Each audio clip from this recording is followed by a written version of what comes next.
Ciao ragazzi, qui è Asiaxi, benvenuti nel 27esimo episodio della Paccarriera, la carriera dove il mercato viene deciso dai pacchetti dell'Ultimate Team. Nello scorso episodio avevamo giocato 2 mesi di partite, vincendone diverse, ma soprattutto imponendoci per 3-1 contro l'Atalanta e per 2-0 allo Juventus Stadium. E ci eravamo lasciati con questa classifica che ci vede al primo posto dopo 14 giornate di campionato, con un solo punto di vantaggio sul Napoli, secondo in classifica. In questo episodio giocheremo altri 2 mesi, o quasi, partendo dalle partite di dicembre con il derby, il Milan e il Napoli, raccontati nel dettaglio, mentre le altre 2 saranno riassunte più o meno velocemente a seconda di quanto saranno interessanti. A gennaio, in teoria, si dovrebbe aprire il mercato, ma se non arriveranno offerte che possano sbloccarcelo, non ci muoveremo, anche perché non abbiamo nemmeno un centesimo. In compenso, vedremo riassunte tutte le partite che ci porteranno fino a quella finale contro l'Atalanta, che invece sarà seguita nuovamente nel dettaglio. E direi di iniziare, perché ci attende il derby della lanterna. Il Genoa si è mosso molto durante il mercato estivo e ora ha una squadra molto interessante. Mitchell, Yeltsin e anche Doan, acquistato direttamente dal Friburgo. Insomma, rispetto alle passate stagioni è un passo in avanti niente male. Il loro stile però non è cambiato, adottano un approccio equilibrato sia in fase di possesso che in fase difensiva, cercando in entrambi i casi di non scoprirsi. E sembra funzionare, visto che al momento occupano una buona 14ª posizione. Però, considerando che non sono al nostro livello e che ci aspettano tantissime partite, facciamo un turnover bello ampio. Ngoi e Marusic titolari in difesa, Yepes e Santoro al centro del campo e Machino che concede un po' di riposo a Ken. Bene, possiamo cominciare. Andiamo a prenderci il primo derby stagionale.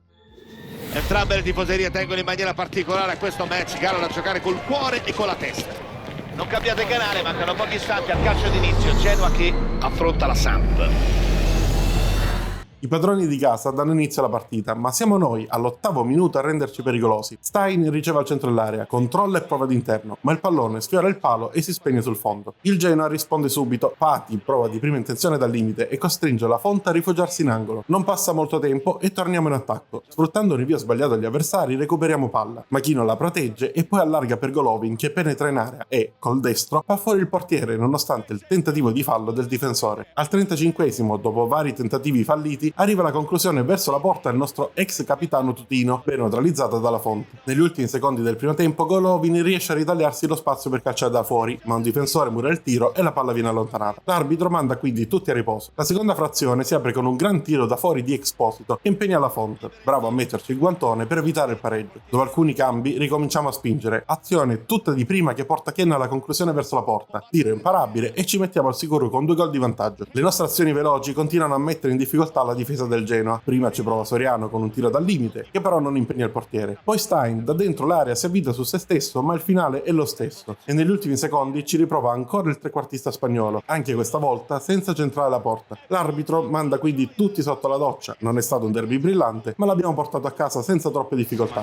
Punteggio che riflette la differenza di valore in campo. Si è vista una squadra ampiamente superiore per qualità e quantità. Qualche giorno più tardi abbiamo giocato in Ungheria sul campo del Ferencváros per la 6ª partita della fase a gironi di Europa League. Anche in questo caso non una partita spettacolare, ma sicuramente ben giocata. Il risultato recita solo 1-0 per noi, grazie al gol in contropiede di Ken, che tutto solo davanti al portiere non poteva far altro che segnare. E quindi siamo arrivati al momento del big match contro il Milan. I rossoneri hanno acquistato alcuni giocatori interessanti come Tapsoba, Paligna e Brobbey e sono seri candidati alla vittoria finale. Al momento però sono ancora terzi in classifica e continuano a giocare con il loro stile di palla lunga, cercando di sfruttare le torri davanti per poi essere aggressivi sulle seconde palle. Solitamente contro di loro soffriamo e questo sarà un buon banco di prova per noi, che ci presentiamo al match con quasi tutti i titolari riposati, fatta eccezione per Mallica che dovrà stringere i denti e i 2 terzini che invece partiranno dalla panchina lasciando spazio a Marusic e Giordano. Match attesissimo, in settimana non si è parlato d'altro, vedremo come si comporteranno le 2 squadre nel momento della verità. Buttate via il telecomando, rimanete con noi. E il Milan batte il calcio d'inizio e sono sempre loro, dopo appena 2 minuti, ad avere 2 occasioni gigantesche. La Font compie un miracolo su Gyökeres respingendo il tiro, ma la palla arriva a Brobbey che ci grazia clamorosamente. Non riesce infatti a centrare lo specchio sguarnito con la Font ancora in uscita al centro dell'area. Una decina di minuti più tardi lo stesso Brobbey prova a rifarsi con un tiro da fuori, ma anche stavolta trova la risposta al nostro portiere, che devia in angolo. Al 28° però la Font non può fare nulla. Il Milan riparte in contropiede con una velocità impressionante e libera Leao al tiro in solitaria. Azione troppo rapida per essere contenuta e siamo sotto. Il portoghese ci prova ancora nel finale di primo tempo, con un tiro dal limite che però è innocuo. Poco dopo l'arbitro manda tutti agli spogliatoi. Dobbiamo trovare un modo per reagire. Nel secondo tempo siamo costantemente in possesso palla, ma senza creare veri pericoli, almeno fino al 76esimo. È lì che i nostri tre uomini d'attacco imbastiscono un'azione rapidissima che libera Stein in aria. Il suo tiro potente non lascia scampo a Mignan. 1-1, partita di nuovo in parità. A pochi secondi dalla fine veniamo graziati ancora da Brobbey, che spreca un'ottima occasione tirando troppo centralmente sulla Font. Sul calcio d'angolo successivo non succede nulla e l'arbitro decide di ignorare un intervento da criminale di Gavi, mandando tutti a casa. Siamo stati molto fortunati e alla fine, per come si erano messe le cose, questo punto ce lo teniamo stretto. Sì, poteva finire anche diversamente, ma credo che alla fine questo fondamentalmente sia il risultato più giusto. La settimana successiva ci aspetta la trasferta di Parma, dove affrontiamo i padroni di casa. È un'altra partita in cui, complice anche un po' di turnover, non brilliamo particolarmente. Ma alla fine ciò che conta è portare a casa il bottino pieno e ci riusciamo grazie alla rete nella seconda metà di gara firmata da Andreas Pereira. Bel tiro a giro da dentro l'area. Se nello scorso episodio avevamo saltato Ken, ora è obbligatorio fare lo stesso con la Font, autore fin qui di una stagione mostruosa. 17 partite giocate tutte da titolare, 13 porte inviolate, appena 6 gol subiti e una media voto che sfiora l'8. Una vera garanzia il nostro portiere francese. Ma ora torniamo al calcio giocato perché ci aspetta un altro big match, anzi che dico lo scontro diretto in vetta alla classifica tra Napoli capolista e noi secondi. Il tridente azzurro è sempre lo stesso delle scorse stagioni: Kvaratskhelia, Osimhen e Salah, e anche dietro si sono rinforzati con Kessie e Archie Gray in mezzo al campo. Il loro game pressing è feroce, ti aggrediscono ovunque per recuperare palla e poi ripartano con le 3 frecce davanti. Non sarà una partita semplice, il fattore casa potrà aiutarci, ma dovremo essere attentissimi e per questo motivo mandiamo in campo la formazione titolare al completo. Nessun turnover stavolta.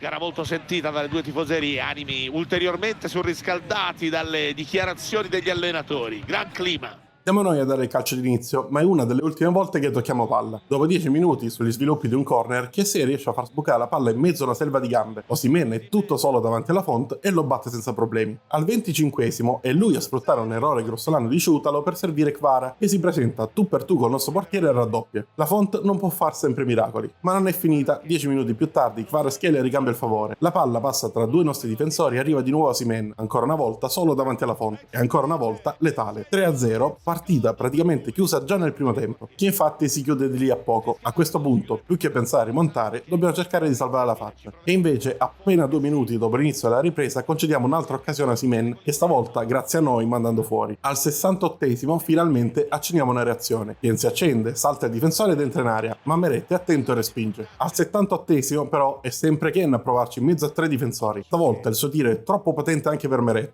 3-1, almeno il gol della bandiera è nostro. E pochi minuti più tardi l'attaccante azzurro sfiora la doppietta, ancora una volta penetrando in area, ma questa volta il suo tiro sul secondo palo è impreciso. Insomma, alla fine dei 90 minuti il Napoli ha vinto con merito. Noi dobbiamo ancora crescere, e non poco, se vogliamo competere davvero per lo scudetto. C'era da mettere in preventivo alla luce dei loro precedenti in trasferta.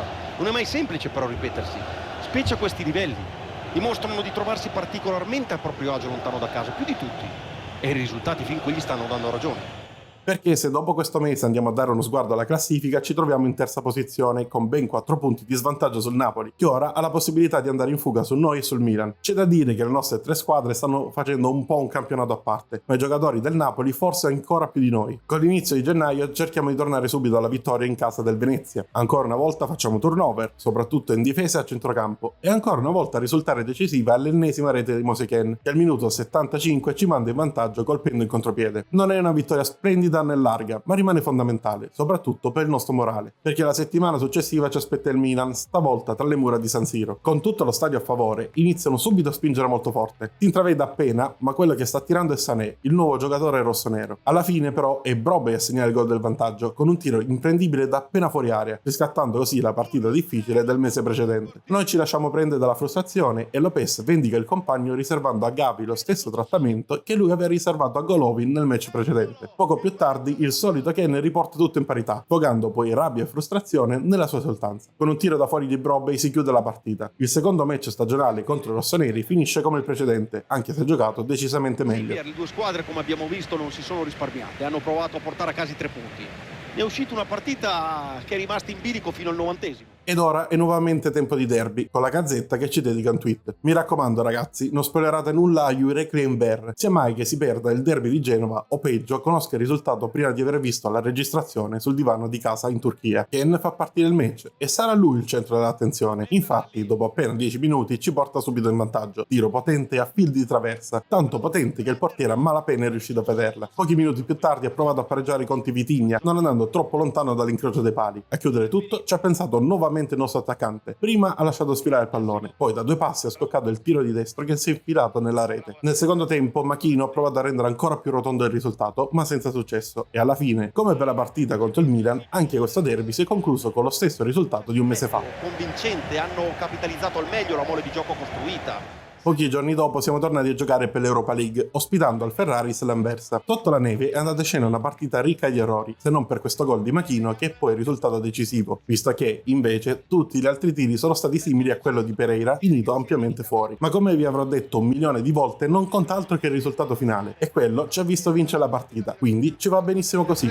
Traguardo che non era così scontato alla vigilia, Pier. Queste competizioni, lo sappiamo, nascondono sorprese a ogni curva. Appena tornati in sede, veniamo informati però che Ngo si è accordato col Monza per unirsi a loro a fine stagione. Senza budget ho purtroppo tentato di rimandare il suo rinnovo, ma il ragazzo non ha voluto aspettare. Per consolarci diamo un'occhiata alla classifica di Europa League. Con la vittoria contro i belgi abbiamo matematicamente conquistato la qualificazione agli ottavi, senza passare dagli spareggi, come avevo sperato che succedesse all'inizio di questa nuova avventura europea. Siamo quindi arrivati all'ultimo match di giornata, in casa dell'Atalanta. Non mi sembra che durante questo mercato invernale si siano mossi sul mercato e quindi la loro rosa rimane invariata, così come il loro stile di gioco basato sul tiki-taka e su un atteggiamento cauto in fase difensiva, che la scorsa volta eravamo riusciti a contrastare con successo. Tuttavia, giocare ora al Gevi Stadium con tutta la squadra vogliosa di rivincita non sarà altrettanto semplice, motivo per cui limitiamo il turnover a 2 soli elementi, mentre tutti gli altri sono i soliti titolari. Vediamo se riusciremo effettivamente a farci valere anche questa volta.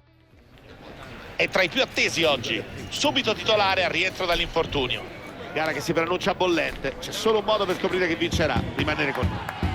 Sono i padroni di casa a far cominciare la partita, ma siamo noi ad avere la prima occasione. Chiena entra in area e prova il tiro centrando il portiere, poi tenta nuovamente scivolata, ma senza andare nemmeno vicino alla porta. Dall'altra parte Antunia ci prova al volo con un tiro potente ma centrale, che costringe la Font ad alzarla sopra la traversa. Noi ripartiamo in contropiede, Kien conduce, poi serve Golovin, che rientra sul destro prima di tentare d'interno, ancora una volta con un tiro centrale facilmente parabile da Carnesecchi. Risponde nuovamente la Dea, ancora con Antunia, stavolta poco preciso. Alla fine dei primi 45 minuti il risultato è ancora fermo sullo 0-0. Peccato però aver sprecato quelle 2 occasioni. All'inizio della seconda frazione perdiamo palla con la spada sbilanciata. Jackson supera Ciutalo con un dribbling e si invola da solo verso la nostra porta. Una volta in area è un gioco da ragazzi battere il portiere. Pochi minuti più tardi rischiamo anche il 2-0, ma per fortuna il pallonetto di Ferguson è troppo basso e la Fonte riesce a pararlo senza problemi. Dall'altra parte è Ken a sprecare l'occasione del pareggio, bravo a liberarsi del marcatore, ma decisamente meno bravo nel tiro, che finisce fuori. E come dice la regola, gol sbagliato, gol subito.